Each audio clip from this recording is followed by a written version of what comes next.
Good morning. Welcome back. My today's topic is First Anglo-Mysore War. ये start करने से पहले छोटा सा इंट्रोडक्शन।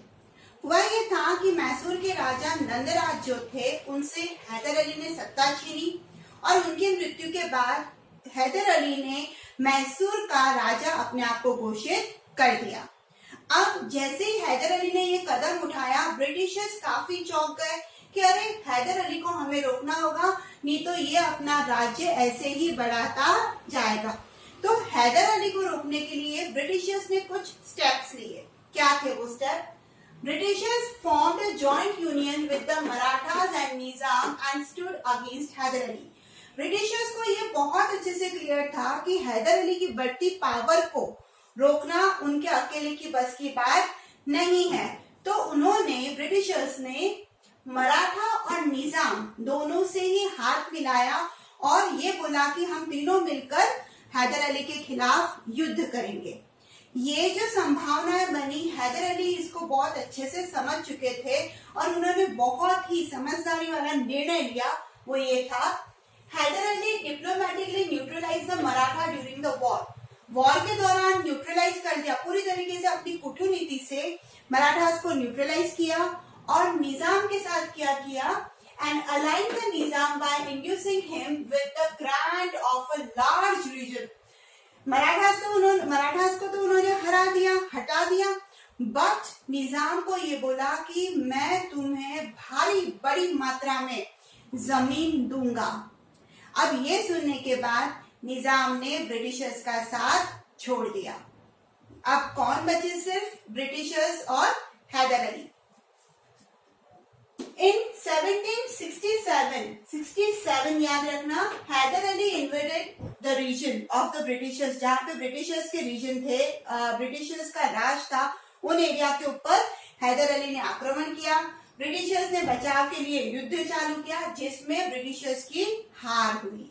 ठीक है, और उन दोनों के बीच में एक ट्रीटी साइन हुई, treaty of Madras on 4 April 1769 CE। Date याद रखना, 4 अप्रैल 1769 CE में हैदर अली और ब्रिटिशर्स के बीच में ट्रीटी साइन हुई जो थी ट्रीटी ऑफ मद्रास। इस ट्रीटी के अंदर क्या था कि दोनों ही एक दूसरे के जो राज्य थे वो वापस लौटा देंगे जिस पे उन्होंने कब्जे किए हैं। ठीक है, अब second Anglo Mysore war, I think first clear हो गया होगा। अब सेकेंड एंग्लो मैसूर वॉर हुआ ये था कि ब्रिटिशर्स की जो ये हार थी फर्स्ट एंग्लो मैसूर वॉर के अंदर, ये ब्रिटिशर्स पचा नहीं पा रहे थे कि हम हार गए, हमें वापस क्या लेना है, बदला लेना है। और यहाँ पर हैदर अली भी बहुत नाराज थे। क्यों? Hyder Ali was annoyed due to the occupancy of the Britishers on Guntur. Guntur राज्य के ऊपर ब्रिटिशर्स ने जो कब्जा कर रखा था, उससे जो हैदर अली थे वो बहुत नाराज थे, क्योंकि ट्रीटी के अंदर क्या क्लियर हुआ था कि दोनों ही एक दूसरे के राज्य को वापस लौटा देंगे, बट ब्रिटिशर्स ने गुंटूर नहीं छोड़ा था।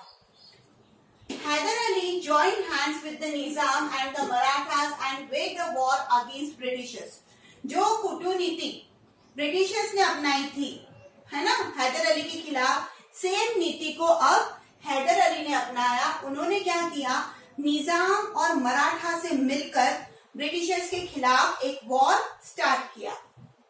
During the battle Hyder Ali died, but हुआ ये कि सेकेंड एंग्लो मैसूर वॉर में निजाम भी था, मराठास भी थे, बट हैदर अली की क्या हो गई, मृत्यु हो गई ऑन 7 दिसंबर 1782।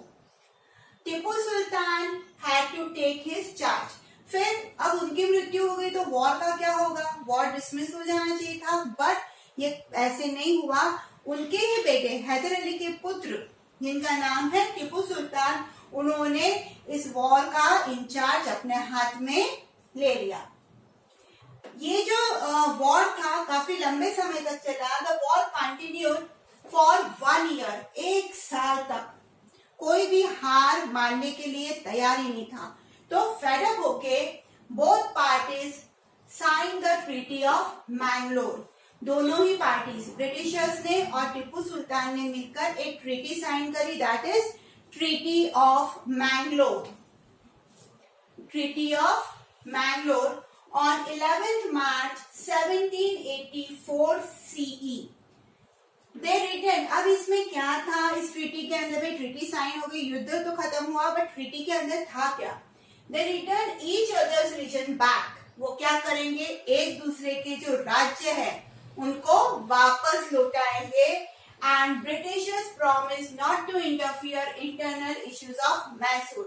और साथ ही साथ में ब्रिटिशर्स ने ये प्रॉमिस किया कि वो मैसूर के इंटरनल इश्यूज के अंदर अब इंटरफियर नहीं करेंगे.